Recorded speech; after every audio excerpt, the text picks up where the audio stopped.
الحمد لله وحده والصلاة والسلام على سيد الرسل وخاتم الأنبياء محمد وعلى آله وأصحابه وأزواجه وذرياته وأتباعه وبارك وسلم تسليما كثيرا كثيرا. أعوذ بالله من الشيطان الرجيم. بسم الله الرحمن الرحيم. اليوم أكملت لكم دينكم وأتممت عليكم نعمتي ورضيت لكم الإسلام دينا. وقال تعالى إن الدين عند الله الإسلام. وقال تعالى ما كان محمد أبا أحد من رجالكم ولكن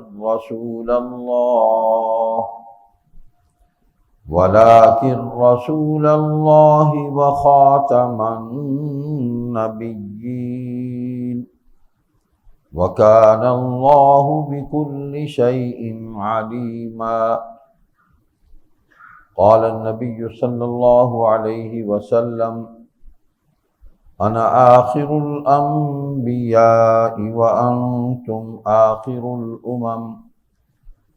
صدق الله مولانا العظيم وصدق رسوله النبي الصادق الوعد الأمين. تمام حضرات ایک مرتبہ درود پاک پڑھ لیں.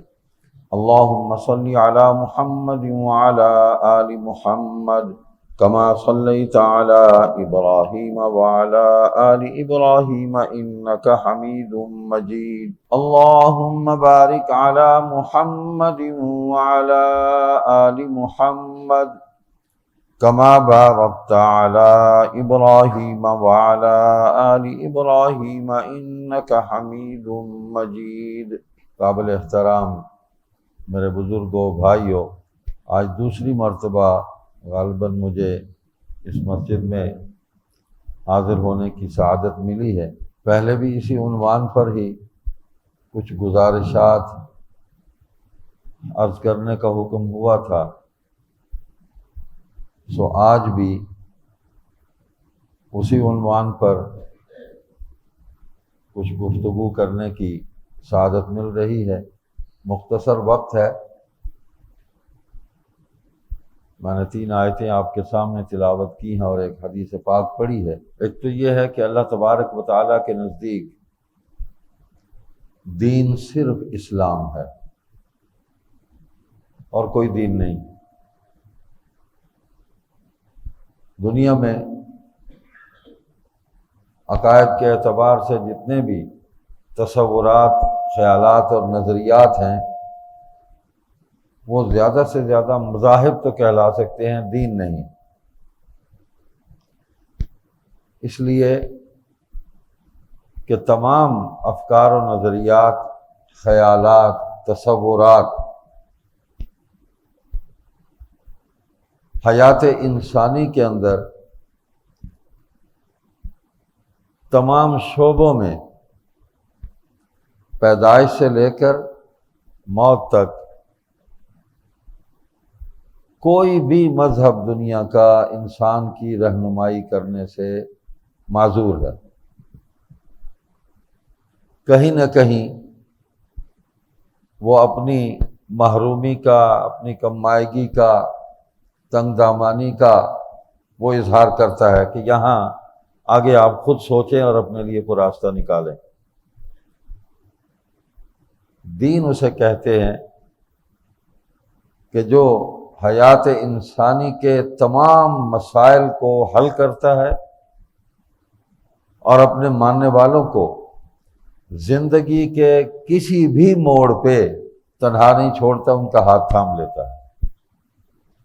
ایسا نہیں ہے کہ دین اسلام جو ہے وہ اپنی بے بسی کا اظہار کر دے کہ اس معاملے میں کوئی رہنمائی نہیں ہے، آپ اپنے جو آپ کے سامنے مذاہب ہیں، نظریات ہیں، تصورات ہیں، خیالات ہیں، لوگوں کے افکار ہیں، کہیں سے آپ رہنمائی حاصل کر کے اپنا راستہ بنا لیں، ایسا نہیں۔ دین کا دامن بڑا وسیع ہے، اس کے اندر سب سما سکتے ہیں، اور نہ صرف پیدائش سے موت تک بلکہ قبر سے لے کر قیامت تک اور قیامت کے بعد کے بھی جو احوال ہیں، جو دائمی زندگی ہے، ہمیشہ کی زندگی ہے، ہر جگہ دین ہمارے ساتھ ہے۔ تو ایک بات مسلمہ ہے، طے ہے، اور اللہ تبارک و تعالیٰ نے اپنے دین کو ہمیشہ غالب رکھا ہے، دلائل کے اعتبار سے، وہ عقلی ہوں یا فکری ہوں، عملی ہوں، اللہ کا دین ہمیشہ غالب رہا ہے۔ اور دین اسلام نے تمام مذاہب پر حکومت کی ہے، نصارہ پر بھی، یہودیوں پر بھی، اور پارسیوں پر بھی، زرتشتیوں پر بھی، بدھسٹوں پر بھی، جتنے مذاہب دنیا کے اندر ہیں سب پر اسلام نے حکومت کی ہے۔ تو اس اعتبار سے بھی اللہ تعالیٰ نے اپنے دین کا غلبہ وہ بنی نوع انسان کے سامنے پیش کیا، دلائل کے اعتبار سے بھی، اور عقیدہ اور نظام اس کے حسن اور اس کے مکمل ہونے کے اعتبار سے بھی آج بھی چیلنج ہے۔ روز اول سے اسلام چیلنج ہے، حضور صلی اللہ علیہ وسلم کے زمانے میں بھی چیلنج تھا، صحابہ کے زمانے میں بھی چیلنج تھا، آج بھی چیلنج ہے۔ ہاں، جیسے میں نے عرض کیا کہ مذاہب پر بھی حکومت کر کے اللہ پاک نے اپنے دین کو غالب کیا، سر بلند کیا۔ یہ جو آگے دور ہے جس میں سے ہم گزر رہے ہیں، یہ ہماری کوتاہیوں کی سزا ہے جو ہمیں مل رہی ہے کہ ہم دین سے فاصلے پر ہو گئے، ہماری زندگیوں میں دین نظر نہیں آ رہا، ہم اپنے خیالات، تصورات، خواہشات ان کے تابع ہو گئے ہیں، اور اسی دائرے میں ہم اپنے مفادات کو دیکھ کر دین کو بھی اسی دائرے کے اندر بند کرنا چاہتے ہیں، خواہشات کے دائرے کے اندر، اور اس کو دین قرار دیتے ہیں۔ ایسا نہیں، دین جب بھی غالب رہا، اس سوچ اور فکر والے لوگ جو ہیں وہ دین پر وہ حاوی نہیں تھے، وہ دین کے مبلغ نہیں تھے،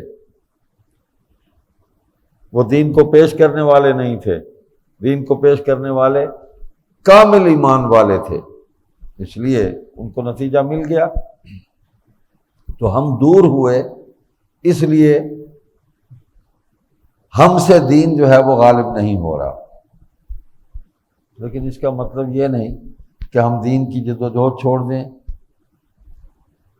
اس راستے سے ہٹ جائیں، اپنی ناکامی کا اعتراف کر لیں، ایسا نہیں ہے، ناکامی نہیں ہے، اللہ کے ہاں ہم کامیاب ہیں۔ جتنی ہماری استطاعت ہے، جو احوال ہمارے سامنے ہیں، جتنی ہماری طاقت اور قوت ہے، جو ہماری صلاحیت ہے، ہمیں وہ اللہ کے دین کی دعوت، تبلیغ، اس کے استحکام، اس کے نفاذ، اس کے لیے سب کچھ ہمیں صرف اور خرچ کر دینا چاہیے،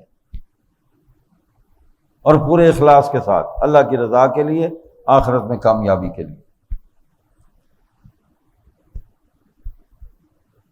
احادیث میں آتا ہے کہ آخر زمانہ میں، قرب قیامت میں، اللہ تعالیٰ پھر اس عظمت رفتہ کو قائم فرمائیں گے، دین، حکومت، ریاست، سیاست، پورے نظام کے ساتھ پھر غالب آ جائے گا۔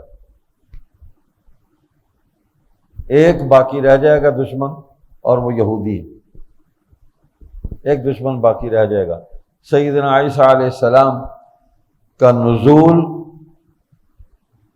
آسمانوں سے نزول ہوگا، حضور صلی اللہ علیہ وسلم نے کوئی بات ادھوری نہیں چھوڑی، تمام زمانوں کے لیے وہ اپنی تعلیم جو ہے وہ ہمیں عطا کر کے گئے ہیں، ہر زمانے کے حالات ہمیں بتا کے گئے ہیں۔ نبی کا معنی ہی خبر دینے والا ہے، ایک معنی یہ بھی ہے، تو حضور نے ساری خبریں سچی دی ہیں، ماضی، حال، مستقبل، کوئی زمانہ حضور کی سچی خبروں سے خالی نہیں ہے، ہر زمانے کی خبریں دی ہیں۔ تو یہ بھی خبر دی کہ سیدنا عیسیٰ علیہ السلام نازل ہوں گے، کہاں ہوں گے؟ دمشق کی جامع مسجد کے مشرقی مینار پر، اور دو فرشتوں کے کندھوں پر ان کا ہاتھ ہوگا، جیسے یہاں سے گئے تھے اسی حالت میں واپس لوٹیں گے، چادریں لی ہوں گی آپ نے اور اسی طرح ہی واپس لوٹیں گے، یہ بتا دیا۔ تو سیدنا عیسیٰ علیہ السلام بھی حضور صلی اللہ علیہ وسلم کے پیش کیے ہوئے دین اسلام، آپ کی شریعت، اسی کی اتباع کرتے ہوئے اس کے نفاذ کے لیے جہاد کریں گے، اور عیسائی بھی اسلام قبول کر لیں گے۔ ایک دشمن باقی رہ جائے گا، اسی دشمن سے لڑائی ہونی ہے۔ آج بھی اسی دشمن سے لڑائی، ہماری اصل لڑائی اسی سے ہے، اور وہ یہودی ہے۔ عیسائی تو اسلام قبول کر لیتا ہے، آج بھی قبول کر لیتا ہے، اس کو ہم دعوت دیتے ہیں، حضرت عیسیٰ علیہ السلام کی بشارات سناتے ہیں، قرآن کریم میں وہ آیات آج بھی موجود ہیں کہ انہوں نے اللہ تبارک و تعالیٰ سے انہوں نے بھی دعا کی۔ نبی علیہ السلام فرماتے ہیں کہ میں ابراہیم علیہ السلام کی دعا ہوں اور عیسیٰ علیہ السلام کی بشارت اور خوشخبری ہوں۔ حدیث کا مفہوم یہ ہے۔ تو ابراہیم علیہ السلام نے دعا مانگی تھی کہ اس گھر کو اللہ آباد رکھنا، یہ جو ہم نے بنا دیا تیرے حکم سے، پہلے بھی تھا لیکن تجدید ہوئی، تو میری نسل میں، میری آل میں ایک نبی پیدا کرنا، ایسا ایک نبی جو اس کو آباد رکھے۔ تو ایک ہی آیا، اور سیدنا عیسیٰ علیہ السلام نے بشارت دی، من بعد اسمہ احمد، نام بھی بتا دیا انہوں نے، قرآن کریم میں آ گیا کہ میرے بعد آئیں گے اور ان کا نام احمد ہے، ان پر ایمان لانا۔ تو اس دشمن سے لڑائی ہوگی قیامت تک، ایک دفعہ دین مکمل غالب آ جائے گا، مکمل۔ پھر لوگوں ہی کی بدعمالیوں کی وجہ سے، نافرمانیوں کی وجہ سے پھر مغلوب ہوں گے، دین مغلوب نہیں ہوگا، ہم مغلوب ہوں گے، وہ ہم پر غالب آئیں گے، اور قیامت جو ہے وہ ایمان والوں پر تو آنی ہی نہیں ہے۔ حدیث پاک میں یہی آیا کہ کوئی ایمان والا باقی نہیں رہے گا، جب لا الہ الا اللہ یہ کہنے والا کوئی نہیں ہوگا زمین پر تو قیامت آ جائے گی، کب کوئی جواز ہی نہیں ہے اس دنیا کو باقی رکھنے کا۔ تو یہ ایک دین اسلام کے حوالے سے۔ دوسری آیت میں نے جو تلاوت کی، جو آخری آیت ہے قرآن کریم کی، نزولی اعتبار سے موقع بموقع آیات نازل ہوئیں، اور یہ ترتیب بھی جو مصحف ہمارے ہاتھوں میں ہے، یہ بھی حضور صلی اللہ علیہ وسلم نے اللہ کے حکم سے اس ترتیب کو بھی قائم فرمایا۔ نازل ہونے کی ترتیب بھی اللہ کی طرف سے ہے، اور جو اس مصحف کی جو ترتیب ہے یہ بھی اللہ تبارک و تعالیٰ کی طرف سے ہے۔ حضور صلی اللہ علیہ وسلم آیات کی تلاوت فرماتے تھے اور ساتھ یہ بھی فرماتے تھے اس کو فلاں جگہ لکھ لیں، فلاں آیت سے پہلے، فلاں آیت کے بعد، فلاں سورہ میں، فلاں پارے میں اس کو لکھ لیں، تو صحابہ وہیں لکھتے، حضور سنتے بھی ان سے، لکھواتے بھی ان سے، سنتے بھی، اور باقی سننے والے بھی موجود ہوتے۔ تو یہ مصحف حضور صلی اللہ علیہ وسلم کا تصدیق کیا ہوا ہے، اور کل صحابہ کا تصدیق کیا ہوا ہے۔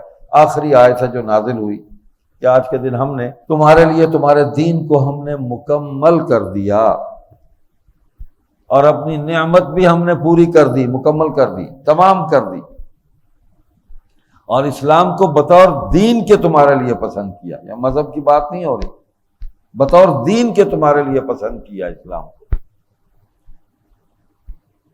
تکمیل دین کے بعد اللہ اکبر، کسی اور دین کی ضرورت ہے ہمیں؟ جب مکمل ہو گیا، مکمل کا مطلب یہی ہے کہ اب اس میں کسی اور چیز کی ضرورت نہیں ہے ہمیں۔ جو کتاب نازل ہوئی، قرآن کریم، کتاب ہدایت، کتاب نصیحت، کتاب رحمت، کتاب شفا، روحانی اور جسمانی تمام بیماریوں کے لیے شفا ہے۔ تعلق اپنا اپنا ہے، جتنا مضبوط کر لیں، رحمت بھی مل جائے گی، نصیحت بھی مل جائے گی، ہدایت بھی مل جائے گی، شفا بھی مل جائے گی۔ لیکن جتنا جس کا تعلق ہوگا اتنی ہی یہ نعمتیں ملتی جائیں گی۔ تو کتاب اللہ بھی آخری کتاب تکمیل ہو گئی۔ تو ہم دیکھ رہے ہیں کہ نہ تو حضور صلی اللہ علیہ وسلم کے بعد پھر وحی آئی کسی پہ، کوئی آیت نہیں آئی، نہ قرآن کریم کے بعد کوئی اور کتاب آئی، اور حضور صلی اللہ علیہ وسلم کی امت کے بعد کوئی امت بھی نہیں۔ آپ نے فرمایا انا آخر الانبیاء وانتم آخر الامم، میں نبیوں میں آخری نبی، تم امتوں میں آخری امت۔ حسن اتفاق ہے، وہ کل کسی دوست نے مجھے، محترم ڈاکٹر اسرار احمد رحمۃ اللہ علیہ کا ایک کلپ مجھے بھیجا، سنا میں نے، تو مختصر بات ہے، ڈاکٹر صاحب نے بھی وہی بات کی جو پوری امت کے علماء کہتے آئے ہیں، اجماع امت پر ہی تھے نا، الحمدللہ۔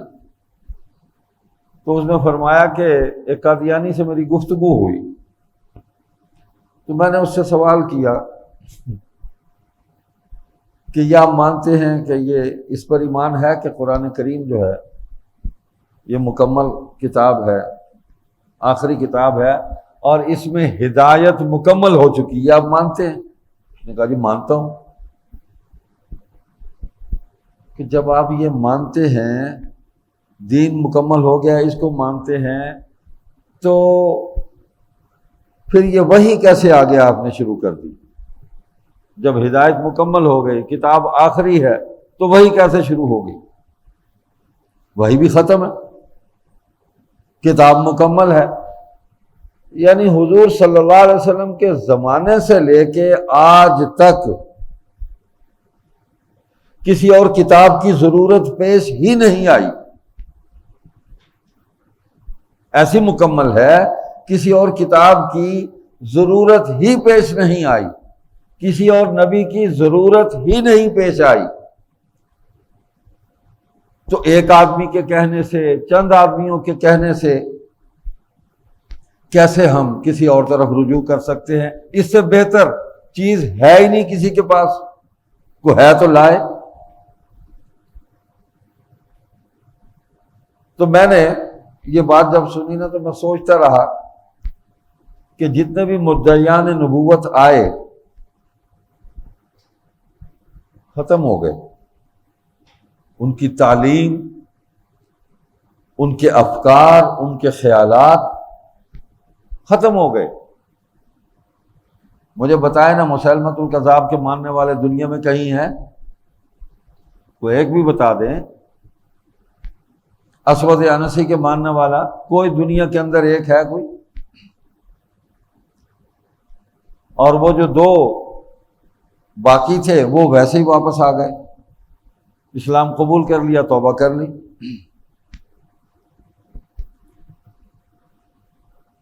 ایک آدمی 100 سال پہلے، 150 سال پہلے، وہ اسی ہمارے بر صغیر میں وہ اٹھا، اور حقیقت یہ ہے کہ وہ ذہنی طور پر ہلا ہوا آدمی تھا۔ خود لکھا کہ میں میراق کا مریض ہوں، میراق کی بیماری ہے مجھے،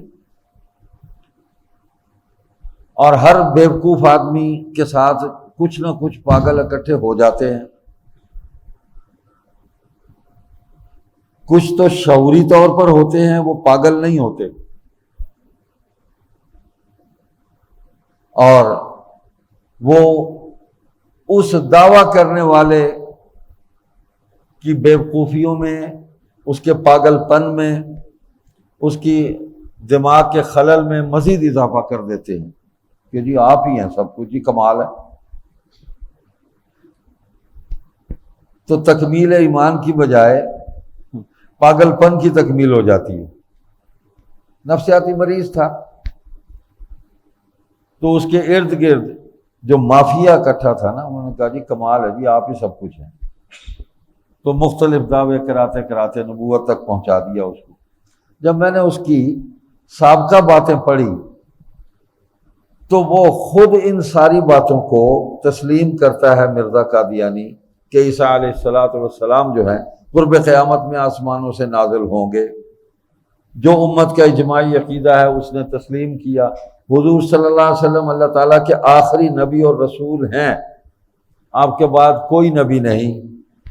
جو آپ کے بعد کسی کو نبی مانے وہ لعنتی ہے، وہ کافر ہے۔ یہ الفاظ لکھے ہو، لعنتی ہے، کافر ہے۔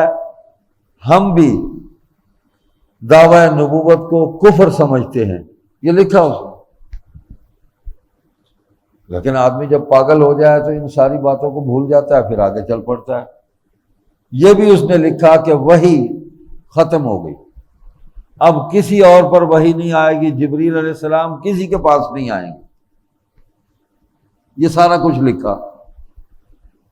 لیکن جب گمراہی کے راستے پر شیطان ڈالتا ہے کسی کو، پھر چلتے چلتے اس نے کہا کہ میں مہدی ہوں، میں مجدد ہوں، میں مسیح موعود ہوں، میں یہ ہوں، میں وہ ہوں۔ چلتے چلتے چلتے اس نے کہا جی میں نبی ہوں، میں رسول، مجھ پر وحی آئی، جبریل میرے پاس آ گئے۔ اب قرآن کا کیا کرتے؟ اس نے کہا جی ایک دفعہ قرآن سارا جو اللہ تعالیٰ نے زمین سے اٹھا لیا، پورے کا پورا اٹھا لیا۔ اچھا، ہمیں پورا مطالعہ تاریخ کا ہم نے کیا، تحقیق کی، کوئی زمانہ ہمیں قرآن کریم سے خالی نظر نہیں آیا۔ حضور صلی اللہ علیہ وسلم کے زمانے مبارک سے لے کے آج تک کوئی زمانہ قرآن کریم سے خالی نظر نہیں آیا۔ قرآن پڑھنے والے، قرآن پڑھانے والے، قرآن سمجھنے والے، قرآن سمجھانے والے، قرآن کی تلاوت کرنے والے، قرآن کی دعوت دینے والے، قرآن کا پیغام آگے پہنچانے والے ہر زمانے میں موجود ہے، کوئی زمانہ خالی نہیں۔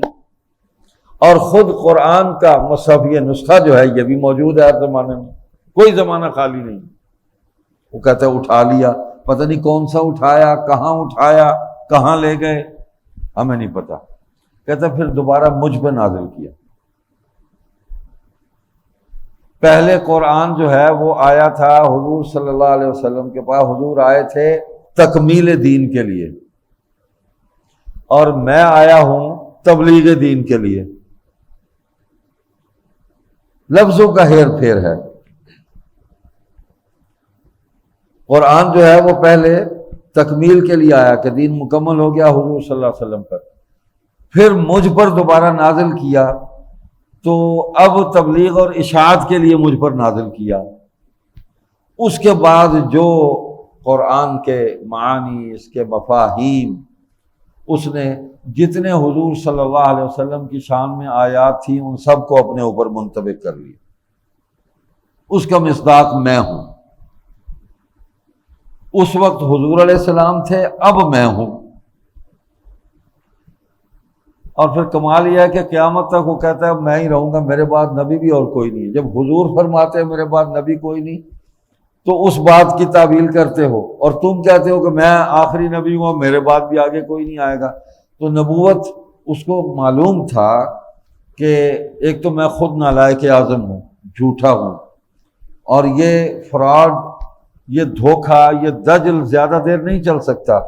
تو اس نے ساتھ ہی مستقبل کو محفوظ کرنے کے لیے دوسرے منصب پر بھی ہاتھ ڈالا کہ میرے بعد بھی خلفاء ہوں گے، جیسے حضور صلی اللہ علیہ وسلم نے فرمایا کہ میرے بعد نبی کوئی نہیں ہے، خلفاء ہوں گے اور اکثر ہوں گے۔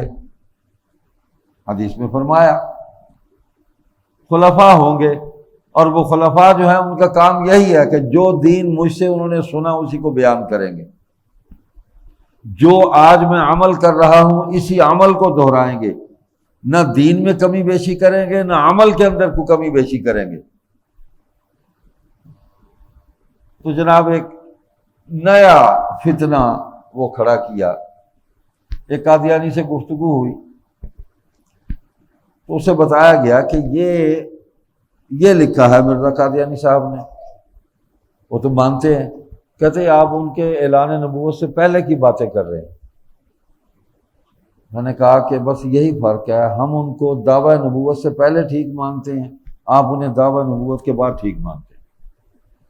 تو یہ تضاد ہے خود ان کی زندگی میں۔ نبوت کا دعویٰ جب تک نہیں کیا تھا وہ ٹھیک تھے۔ نبی کی شان یہ ہے کہ اس کی زندگی کا کوئی بھی دور جو ہے وہ ایک دوسرے سے متصادم متضاد نہیں ہوتا، یہ نبی کی شان ہے۔ ایک ہی زندگی ہوتی ہے، جب تک نبوت نہیں ملی وہ زندگی بھی مثالی ہوتی ہے، اور جب نبوت مل جاتی ہے تو وہ زندگی بہت زیادہ اعلیٰ ہو جاتی ہے، اور پچھلی ساری زندگی کے اعمال کی تکمیل ہوتی ہے، اس کا مظہر ہوتی ہے۔ تضاد کوئی نہیں ہوتا، نہ کسی عمل میں نہ کسی بات میں۔ دیکھیں نا حضور صلی اللہ علیہ وسلم نے جب اعلان فرمایا تو یہی بات کی 40 برس تم میں رہا ہوں، کوئی ایک بات، کوئی ایک عمل، کوئی ایک واقعہ میری ذات سے متعلق بتا دو، کوئی غلط ہو، تمہیں کوئی تکلیف پہنچی ہو، میں نے تمہاری کوئی غلط رہنمائی کی ہو، میرے وجود سے کوئی غلط عمل جو ہے وہ صادر ہوا ہو، تو اعلان نبوت سے پہلے اپنے وجود، اپنے اعمال، اپنے افکار، اپنے خیالات، جو کچھ بھی اس وقت معاشرے کے اندر آپ لوگوں کے درمیان موجود تھے، اس سب کی سچائی کی گواہی دی۔ معاملات تو سب نے کہا کہ آپ بالکل ٹھیک ہیں، آپ کی کسی بات میں ہمیں کوئی نقص نظر نہیں آتا۔ تو بات اتنی ہے کہ جب لا الہ الا اللہ کی دعوت دی کہ اس کو مان لو، اللہ کے سوا کوئی عبادت کے لائق نہیں، تم کامیاب ہو جاؤ گے، تو اس پر سوچا لوگوں نے۔ ایسا نہیں ہے کہ سارے حضور صلی اللہ علیہ وسلم کے خلاف کھڑے ہو گئے، چند تھے، چچا کھڑا ہوا، سب سے پہلے تو گھر سے مخالفت ہوئی ہے۔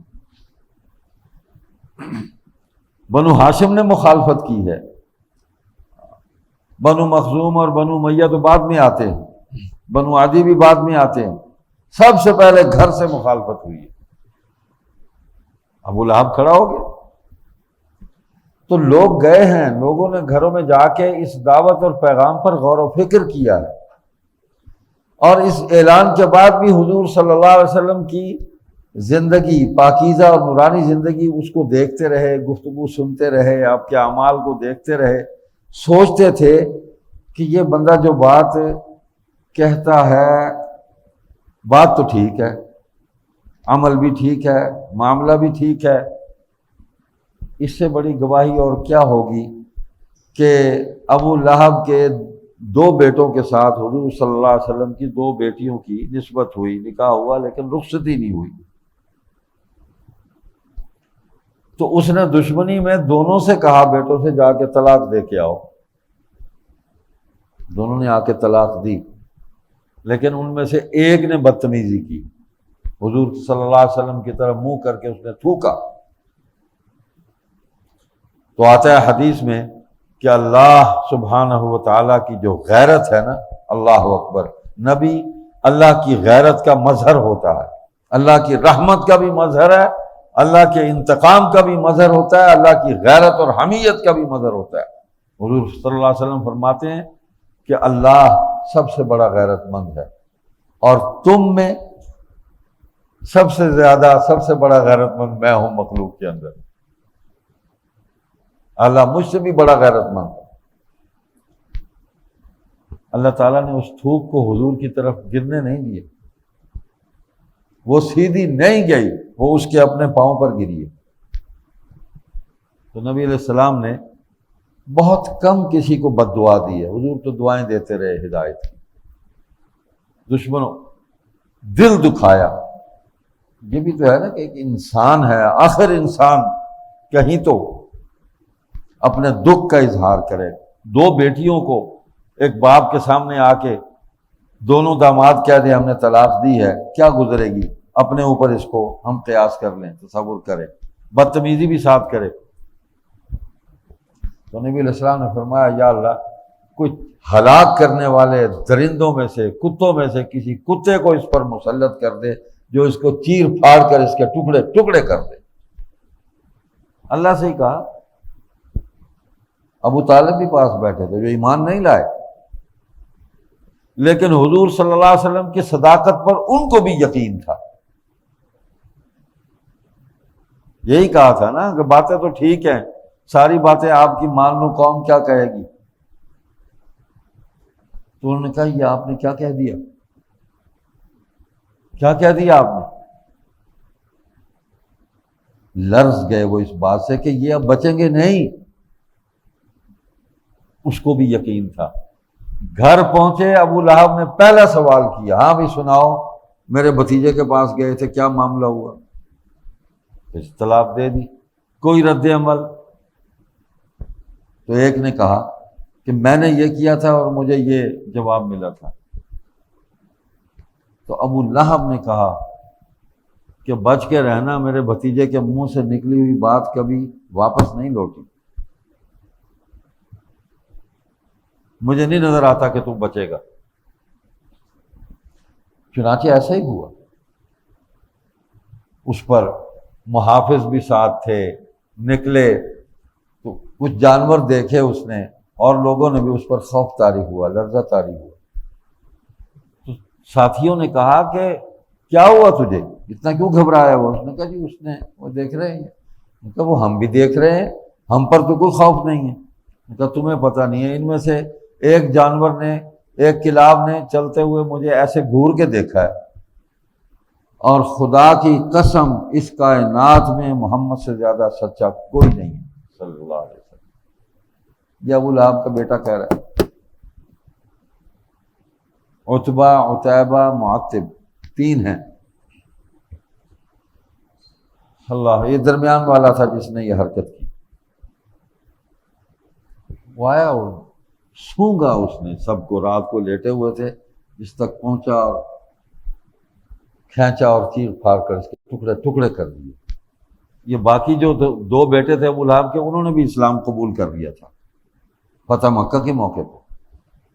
مینا کی طرف دوڑے تھے، حضور ایسے رحیم اور کریم تھے صلی اللہ علیہ وسلم۔ اپنے چچا عباس سے فرمایا، وہ کہاں ہیں تیرے بھتیجے؟ یا رسول اللہ وہ بھاگ گئے آپ کا سن کے وہاں مینا کی طرف، کہ جاؤ ان کو لے کے آؤ، میں نے اللہ سے مانگا تھا، میں نے اللہ سے مانگا ہے۔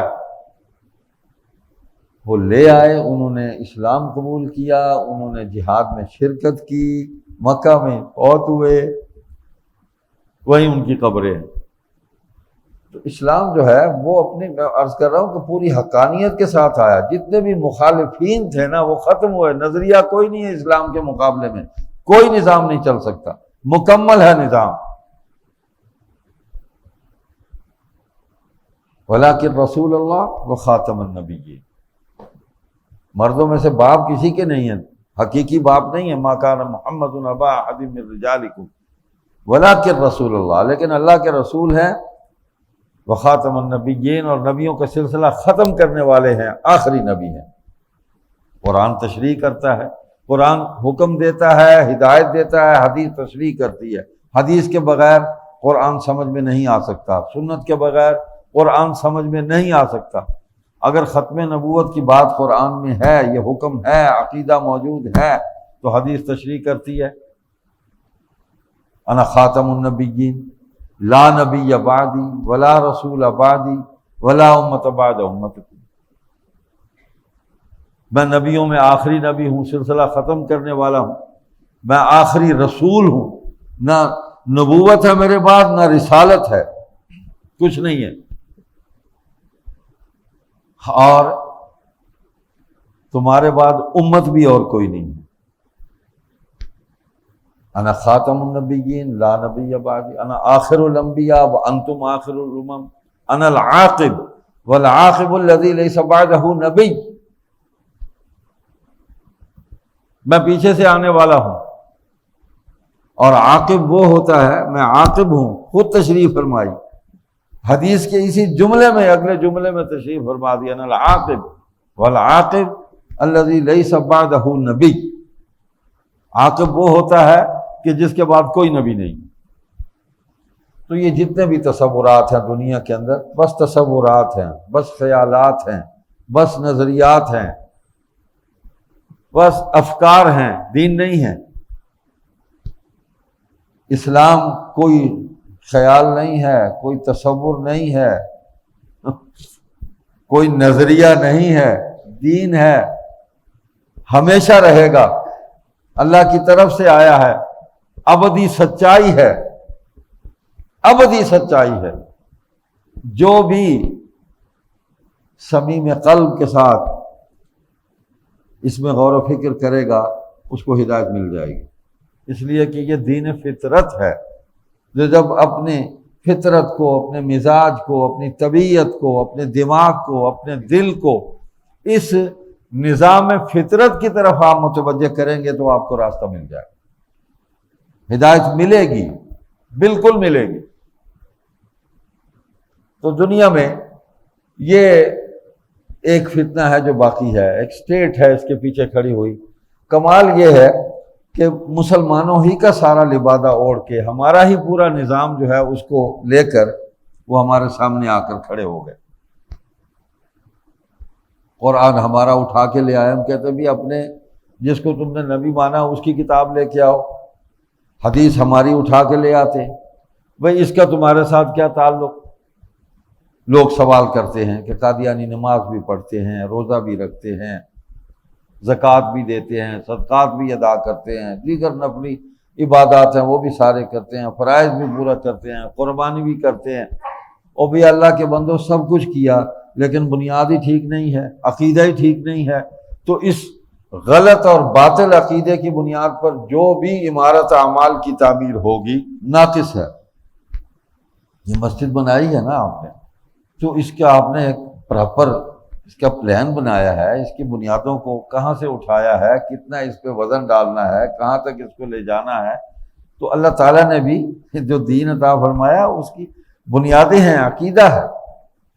تو وہ عقیدہ اگر ٹھیک نہیں ہے تو اس پر جتنے بھی اعمال کی ہم تعمیر کرتے چلے جائیں، جیسے حدیث میں آیا حضور صلی اللہ علیہ وسلم نے بھی مثال عمارت ہی کی دی ہے کہ ایک مسجد ہے اللہ نے بنائی، اور یہ اس میں یہ یعنی نظام دین کی بات ہو رہی، تو جتنی بھی اینٹیں ہیں یوں ہی سمجھیں کہ یہ سارے کل انبیاء ہیں جو دین اسلام کی اس عمارت کے اندر اللہ تعالیٰ نے ان سب کو اس کی تکمیل کا ذریعہ بنایا، اور ایک جگہ چھوڑ دی خالی ایک اینٹ کی، وہ میں آخری اینٹ میں ہوں، اللہ نے مجھے یہاں نصب کر دیا، عمارت مکمل ہو گئی۔ اکملت لکم دینکم واتممت علیکم نعمتی ورضیت لکم الاسلام دینا۔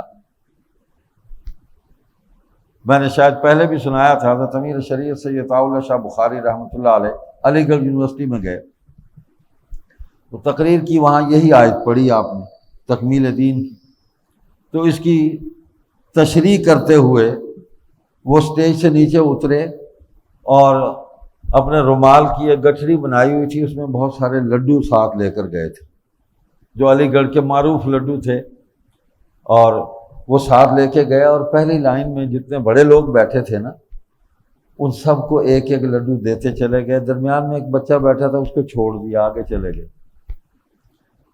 مکمل کر کے واپس آئے تو وہ گٹھڑی میں جتنے لڈو تھے وہ سارے اس بچے کی جھولی میں رکھ دیے، اور فرمایا اتممت علیکم نعمتی۔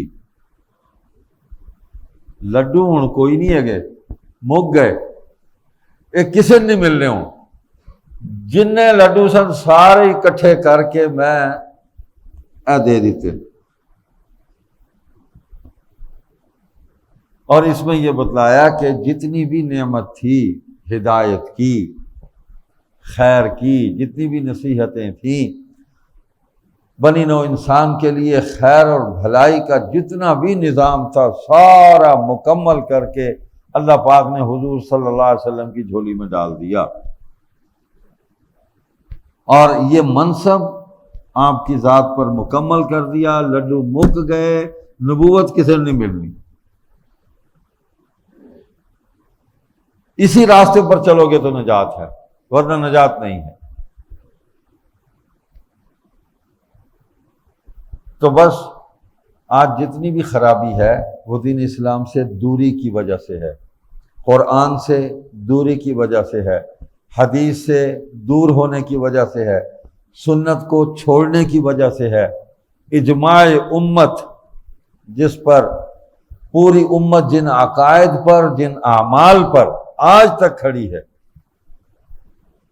اس کو چھوڑ کر نبی علیہ الصلوۃ والسلام نے یہ بھی فرمایا کہ میری امت جو ہے وہ گمراہی پر کبھی اکٹھی نہیں ہوگی۔ ایک گروہ نکلتا ہے، نکل گیا، چند آدمی نکل گئے، سینکڑوں نکل گئے، میں کہتا ہوں ہزاروں نکل گئے، نکل جائے، لیکن پوری امت جو ہے وہ کبھی بھی گمراہی پر جمع نہیں ہوگی۔ ایک حدیث میں فرمایا کہ اللہ تعالیٰ ہر زمانے میں ایسے لوگوں کو پیدا کرتے رہیں گے جو آج میں کہہ رہا ہوں یہی کچھ کہیں گے، جو میں کر رہا ہوں یہی کچھ کریں گے، اور ان پر کسی کا خوف نہیں ہوگا۔ تو کوئی زمانہ خالی نہیں ہے، دین کی دعوت، دین کی تبلیغ، اجماع امت اس پر کھڑے۔ جو بھی اس بنیاد سے ہٹے گا سیدھی سیدھی گمراہی ہے۔ حضرت امیر شریعت سید اللہ شاہ بخاری رحمۃ اللہ علیہ انہی معاملات کو دیکھ کر ایک مثال دیا کرتے تھے، فرماتے تھے قرآن میری آنکھیں ہیں، حدیث میری عینک ہے، یہ اتار دوں میں قرآن کو نہیں سمجھ سکتا، نہیں سمجھ سکتا۔ حدیث کی عینک لگے گی تو قرآن سمجھ میں آئے گا، حدیث ہی تو قرآن کی تشریح کرتی ہے، میری تشریح قابل قبول نہیں ہے۔ میں اس تشریح کی روشنی میں اگر اپنا دینی سفر، اعتقادی سفر اس کو طے کروں گا، آگے چلاؤں گا تو میں کامیاب ہوں، ورنہ راستے میں ہی کہیں بھٹک جاؤں گا۔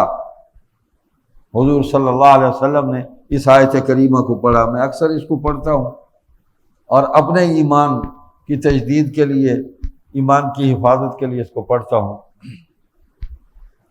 اعوذ باللہ من الشیطان الرجیم وَأَنَّ هَذَا صِرَاطِي مُسْتَقِيمًا فَاتَّبِعُوهُ وَلَا تَتَّبِعُوا السُّبُلَ فَتَفَرَّقَ بِكُمْ عَن سَبِيلِهِ۔ یہ ہے سیدھا راستہ۔ اور حضور صلی اللہ علیہ وسلم معلم انسانیت بھی ہیں، اور معلم جو ہے سمعی بصری دونوں مواد دے کر اپنے شاگردوں کو، اپنے ماننے والوں کو مطمئن کرتا ہے۔ سن بھی لیں، دیکھ بھی لیں۔ حضور زمین پر بیٹھے صلی اللہ علیہ وسلم اور اپنی انگلی سے زمین پر آپ نے ایک لکیر کھینچی ہے، فرمایا وَأَنَّ هَذَا صِرَاطِي مُسْتَقِيمًا فَاتَّبِعُوهُ، یہ ہے سیدھا راستہ، اس کی اتباع کرو، میری اتباع کرو۔ میں تمہیں قرآن کی طرف بلاتا ہوں، اس قرآن کی اتباع کرو، اللہ کے حکم کو مانو، میں اللہ کا حکم لے کر آیا۔ وَلَا تَتَّبِعُوا السُّبُلَ، جب اس کو سمجھایا تو اس ایک لکیر کے دائیں بائیں مختلف لکیریں کھینچی، مختلف راستے بنا دیے کہ اگر اس پر نہیں چلو گے نا تو یوں منتشر ہو جاؤ گے، فَتَفَرَّقَ بِكُمْ عَن سَبِيلِهِ، اتنے گمراہی کے راستے کھل جائیں گے کہ تم یہ سیدھے جاتے جاتے کبھی ادھر جاؤ گے، کبھی ادھر جاؤ گے، کبھی ادھر جاؤ گے، کبھی ادھر جاؤ گے، منتشر ہو جاؤ گے، بکھر جاؤ گے، راہ بھول جاؤ گے، اس سیدھے اور سچے راستے کو گم کر بیٹھو گے۔ آج یہی حال ہے۔ ہم سود کو حلال کرنے کے لیے ہم پورے دین کو بدلنا چاہتے ہیں، ادھر نکلتے ہیں کبھی ادھر نکلتے ہیں، یوں گھما کے کھا رہے ہیں۔ سود کو حلال کرنے کا کوئی راستہ نہیں ہے، ہوتا تو حضور صلی اللہ علیہ وسلم بتلا دیتے کہ اس کو یوں کر کے، یعنی کہ اگرچہ مگرچہ چونکہ چنانچہ لیکن کہ اگر، یعنی گھوم گھما کے کسی طریقے سے، یہ نبی کی شان کے خلاف ہے۔ نبی سیدھی بات کرنے والا ہے، صحابہ کی بھی شان کے خلاف ہے۔ بس ختم ہے، چھوڑ دیں، چھوڑ دیا، اللہ نے کہا چھوڑ دو، ورنہ یہ میرے ساتھ اور میرے نبی کے ساتھ جنگ ہے، میری طرف سے اعلان جنگ ہے۔ تو اہل ایمان نے اللہ کے حکم کو مانا اور اللہ کے مقابلے میں آنے سے توبہ کی، توبہ کر لی۔ ہم آج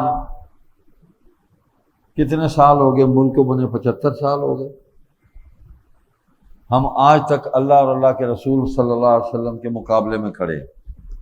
کامیابی کو بتا دیں، کوئی ایک ہم نے کامیابی حاصل کی، کوئی ایک کامیابی بتا دیں۔ کبھی کامیاب نہیں ہوں گے، ذلیل اور رسوا ہوں گے۔ وہ عذاب تو نہیں آئے گا جو سابقہ قوموں پر آیا، اس کے راستے میں حضور صلی اللہ علیہ وسلم کی دعا حائل ہے، جو اپنی امت کے لیے دعائیں مانگتے رہے رو رو کے، یا اللہ سابقہ امتوں کی طرح اس کو ہلاک نہ کرنا میری امت کو، وہ حائل ہے، کسر ہم نے کوئی نہیں چھوڑی۔ لیکن کامیابی بتا دیں، کتنی بڑی قربانی دے کے ملک لیا، کیا حشر کر دیا ہم نے اس کا۔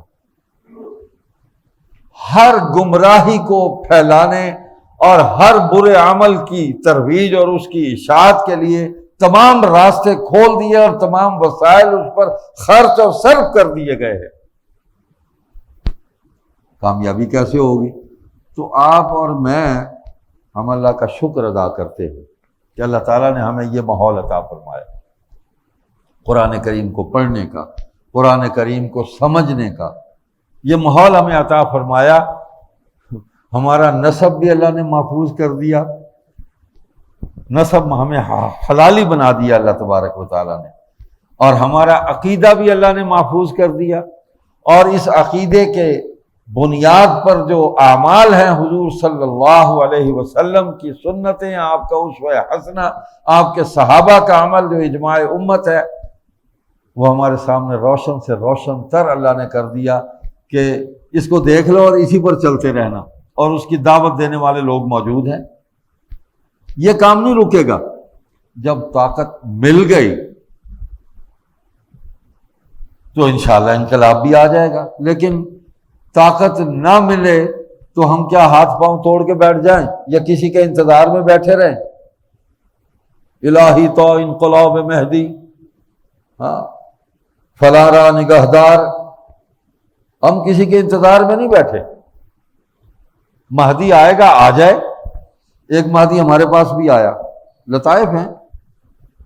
امیر شریف رحمۃ اللہ علیہ کے دوسرے فرزند تھے، دوسرے نمبر پر مولانا طاء المحسن بخاری، مجھے یاد ہے، اور اس مہدی کی زیارت میں نے بھی کی ہوئی۔ تو 4 فٹ ان کا قد تھا، اور وہ چھوٹا سائیکل جو 2 پہیوں والا ہی تھا، جو بچے سیکھنے کے لیے اس کو لے کے چل، وہ اس کے پاس تھا۔ تو وہ آگے عبدالسلام نام تھا اس کا، فلسفے میں پی ایچ ڈی کرتا ہوا اڑ گیا، ڈیسک اڑ گئی، اس کی سیمی بند ہو گئی۔ انہوں نے کہا جی میں امام مہدی ہوں۔ شاہ صاحب کو آ کے کہنے لگا کہ مجھ پر ایمان لے آؤ ورنہ اللہ کے عذاب کا شکار ہو جاؤ گے۔ کہا تو خوف خدا کرو، بکواس بند کرو، چائے منگاؤ یار اس کے لیے۔ کہتا دیکھو میری گستاخی نہ کرو، اللہ کا عذاب یہیں آ جائے گا۔ تو انہوں نے کہا کہ یار چھوڑ، پتا تھا مینٹل کیس ہے، چائے پیو۔ کہتا تمہیں میں اپنا معجزہ دکھاؤں؟ دکھاؤ۔ تو وہ اٹھا، تو سائیکل جو تھا نا اس کے مڈ گارڈ نہیں تھے، تو اس نے فل سپیڈ سے اس کو دوڑایا، آگے سے موڑ کر واپس آیا، تو ویل پر اس نے پاؤں رکھ کے سائیکل کو بریک کیا، اس نے روک لیا۔ کہتا دیکھو میرا معجزہ نہیں ہے، اس کی بریک ہے کہیں؟ کہ نہیں، دیکھو میں نے روک لیا۔ اب یہ آدمی اگر نبوت کا بھی دعویٰ کر دیتا تو مطلب ہم اس کا کیا بگاڑ سکتے تھے؟ ہمارے ملتان میں وہاں ایک نیشنل سینٹر تھا، یہ بھٹو صاحب مرحوم کے دور میں بنا، اس میں ڈرامے بھی ہوتے تھے، اسٹیج ڈرامے۔ تو وہ کئی دفعہ وہاں ڈرامہ دیکھنے چلے جاتے تھے، فلم دیکھنے چلے جاتے تھے۔ ملتان کے ایک شاعر تھے، ایک دن وہ ان کے ساتھ بیٹھے ہوئے تھے، بڑے مزاحیہ آدمی تھے، تو اکٹھے انہوں نے ڈرامہ دیکھا، اسٹیج ڈرامہ تھا۔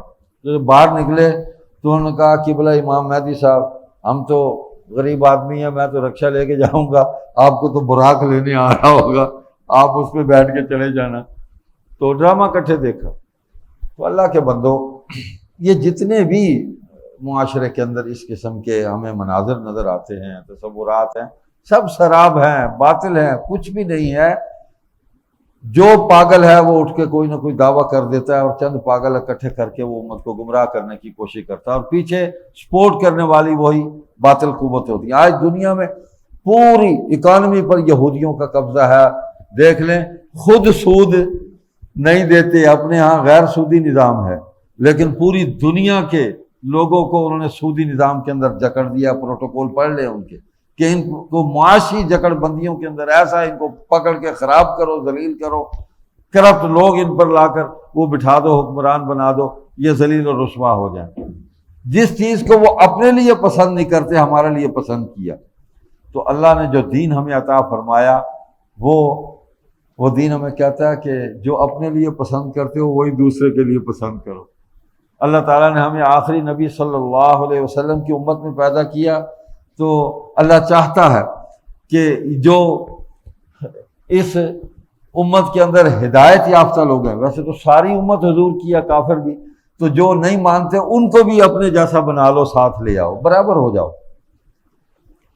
اللہ سبحانہ و تعالی مجھے اور آپ کو حضور صلی اللہ علیہ وسلم کی سچی اتباع اور فرما برداری کی توفیق عطا فرمائے. اس مرکز کو، قرآن اکیڈمی کو، اس کو قائم اور دائم رکھے. حضرت ڈاکٹر اسرار احمد رحمۃ اللہ علیہ کا یہ لگایا ہوا پودا، یہ کام الحمدللہ اس سے لوگوں کو ہدایت ہی مل رہی ہے. لوگ قرآن کی طرف ہی آ رہے ہیں، حدیث کی طرف ہی آ رہے ہیں، لوگ گمراہی کی طرف نہیں جا رہے. اور ڈاکٹر صاحب نے کوئی ایسا دعویٰ نہیں کیا، استغفر اللہ، اللہ نے ان کے وجود سے لوگوں تک ہدایت ہی پہنچائی ہے، لوگوں کو گمراہی سے نکال کر ہدایت کے راستے پر پہنچایا. تو یہ صالح کام ہے. تو جتنے بھی معاشرے کے اندر دین کی خدمت کے حوالے سے، دعوت کے حوالے سے، تعلیم کے حوالے سے، تبلیغ کے حوالے سے ادارے کام کر رہے ہیں، شخصیات کام کر رہی ہیں، جماعتیں کام کر رہی ہیں، ہم سب آپس میں حلیف ہیں، حریف نہیں ہے ایک دوسرے کے. تو دین کے لیے جو بھی کام کرے گا اس کی نصرت کرنا ہر مسلمان کے فرائض میں شامل ہے اخلاقی، کہ ایک دوسرے کی نصرت کرتے رہے.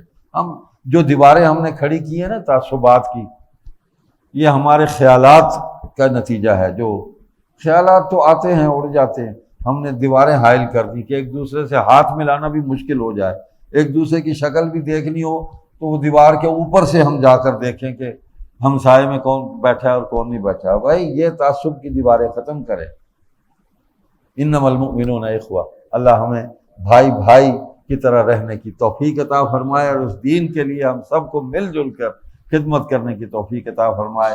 والسلام علیکم ورحمۃ اللہ وبرکاتہ.